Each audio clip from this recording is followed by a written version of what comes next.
No conocemos mucho sobre la historia de este gas previo a su primera aparición, salvo que como todo joven británico, quizás se enlistó en el ejército a sus 18 años o más, y que escogería la rama de los paracaidistas en el Servicio Especial Aéreo o SAS. Conseguir un buen nivel gracias a sus habilidades de combate le ayudarían a ser ascendido y eventualmente conocería a un distinguido capitán del SAS llamado Jonathan Pryce, mismo que una vez viendo que era de los mejores hombres del regimiento, lo traería a su escuadrón, el regimiento número 22 del SAS, y así como Pryce era conocido como Bravo 6, Gas pasaría a ser conocido como Bravo 5 y se convertiría en su mano derecha.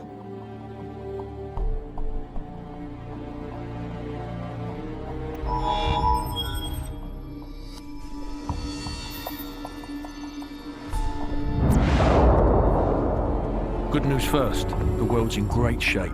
We've got a civil war in Russia, government loyalists against ultranationalist rebels, and 15,000 nukes at stake. Llegado el año 2011, las tensiones entre las potencias del mundo estaban al borde cuando había guerras civiles y levantamientos en Rusia y Medio Oriente. Con hombres como Khaled al-Assad y su armada conocida como OPFOR, la situación empezaba a empeorar cuando de por medio había armas nucleares. Por ello, el regimiento número 22 del SAS decidió ponerse en marcha para operar en contra del OPFOR cuando recibieron información de un informante ruso aliado de que el OPFOR movería un arma peligrosa a través de una embarcación en el estrecho de Bering.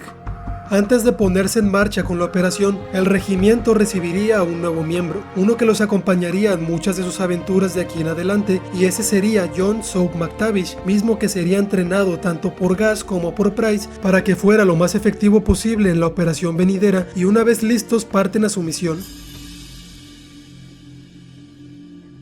Acabar con los enemigos a bordo del barco no sería un gran problema para Gas y sus compañeros, entre ellos Walcroft, Griffin y los antes mencionados McTavish y Pryce, quienes tras haber librado el navío, investigarían el contenedor sospechoso del OPFOR y se darían cuenta de que era un artefacto nuclear, y aunque estaban listos para tomarlo, unos helicópteros enemigos atacaron al equipo, quienes solo pudieron tener información vaga del arma y a pesar del peligro lograron escapar.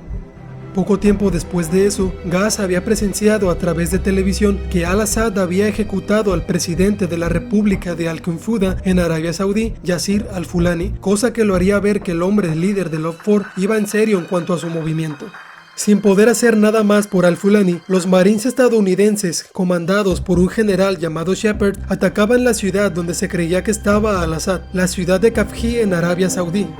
Mientras eso pasaba, Gas, Pryce y Soap se dirigen a las montañas del Cáucaso en Rusia, donde el objetivo es rescatar al informante ruso conocido como Nikolai, aquel que les facilitó la información de la operación del carguero y ahora estaba preso en una pequeña villa por fuerzas ultranacionalistas rusas. Allí el equipo consigue el apoyo de los rusos patriotas que a pesar del movimiento rebelde en su país no habían cedido a ese mal. En esa armada se encontraba un viejo amigo de Pryce, llamado Kamarov, con quien el capitán ya había combatido. Kamarov les ofrecería su apoyo a cambio de que lo ayudaran a eliminar enemigos ultranacionalistas y cubrir a sus hombres en tierra desde las montañas. Y aunque el equipo ayudó, Kamarov, quien conocía bien dónde estaba Nikolai, solo retrasaba la misión de rescate al retrasar más y más al equipo pidiendo su ayuda. Por lo que Gas, harto de eso, le saca la ubicación del informante a la fuerza a Kamarov, quien les diría que se encontraba en una casa de la villa a la que se dirigen rápidamente, en donde usando tácticas de sigilo, aprovechando la estrategia, la oscuridad, la escasez de luz y sus equipamientos modernos, rescatarían a Nikolai y se irían de allí en helicóptero.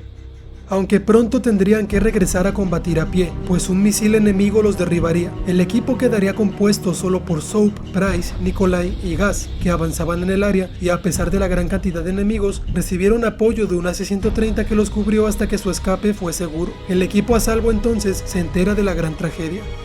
La búsqueda de las fuerzas estadounidenses por detener a al-Assad en Medio Oriente había fracasado, pues el líder del OPFOR había conseguido, gracias a sus contactos, una bomba nuclear que detonó y acabó con los más de 30,000 marines que había enviado el general Shepard. Sabiendo que al-Assad es un cobarde en el fondo y que nunca se entregaría, Nikolai le dice al equipo que el terrorista había escapado a una casa segura en Azerbaiyán, donde creía que estaría a salvo. Rápidamente el equipo SAS y los patriotas llegan al lugar, acaban con las fuerzas que protegían a al-Assad y lo interceptan. Pryce comenzó entonces un brutal interrogatorio golpeando a al-Assad, exigiéndole el nombre de quien le dio la bomba nuclear con la que acabó con más de 30,000 vidas.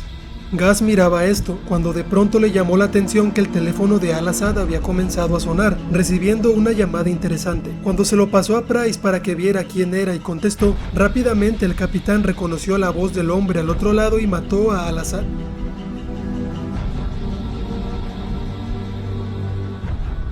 Gas había preguntado a qué se debió eso, y Price solo respondió que quien había llamado era Imran Sakaev. En ese momento, Price le contaría a su equipo la historia de cómo una vez, hace 15 años, se llevó a cabo una operación donde el entonces teniente Price, junto a su capitán Macmillan, habían ido a Pripyat, Ucrania, la famosa ciudad de Chernóbil, bajo las órdenes del gobierno, a matar a Imran Sakaev, un importante ultranacionalista que estaba buscando obtener poder nuclear a cambio de dinero. Price y Macmillan habían logrado efectuar un disparo certero a Imran con un rifle calibre 50, extirpándole un brazo, y aunque creyeron que moriría a causa del desangramiento y escaparon de allí a salvo, ahora habían descubierto que estaba vivo y era el máximo culpable de lo que había ocurrido hasta ahora.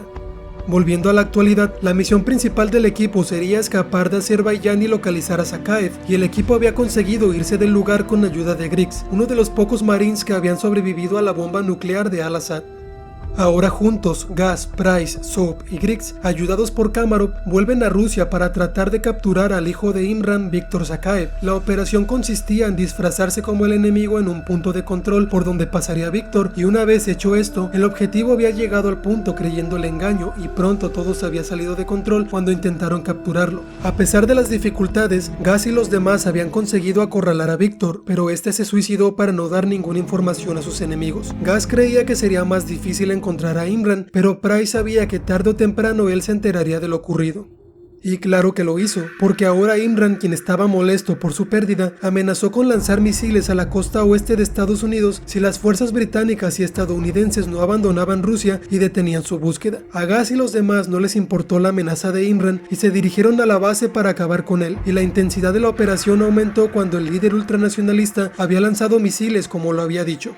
Gas, junto a sus compañeros con apoyo de fuerzas aliadas, atacan la base de Imran y entran en ella, desactivando los misiles antes de tocar tierra para proceder a escapar de la base por estar en peligro de ser rodeados por el enemigo.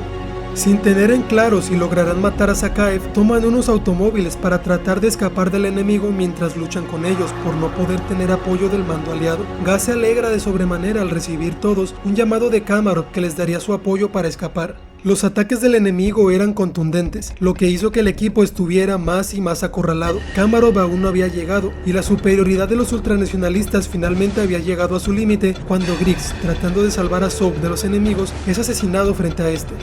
Imran Sakaev se había hecho presente y con todos heridos, ese fue el momento que el villano aprovechó para acabar con la vida de Gas, con un disparo en la cabeza mientras este estaba aturdido en el suelo.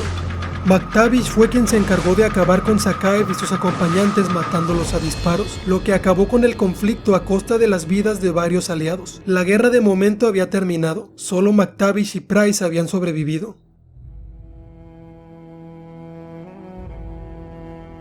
Y tiempo después de esto, fue el mismo McTavish quien, enfadado y en desacuerdo con el cómo los gobiernos de Estados Unidos, Inglaterra y Rusia habían ocultado todo el desastre nuclear con el que habían lidiado, notificó a la familia de Gas de que éste había muerto en combate a causa de sus heroicas acciones. Para McTavish, ver el cuerpo sin vida de Gas al lado de Sakaev era algo que no podía quitarse de su cabeza, y junto con la muerte de todos esos compañeros que habían perdido, fue lo que motivó a McTavish a seguir adelante y mejorar cada día. Así él podría honrar lo que alguna vez fue Gas, uno de sus más fieles compañeros. Y esta fue la historia de Gas de la trilogía original de Modern Warfare, el que fue uno de nuestros acompañantes durante la excelente campaña de Call of Duty 4, uno de los personajes más icónicos de la saga, con un final triste que para mala suerte no sería el primero ni el último que se llevaría a esta guerra moderna que estaba por venir.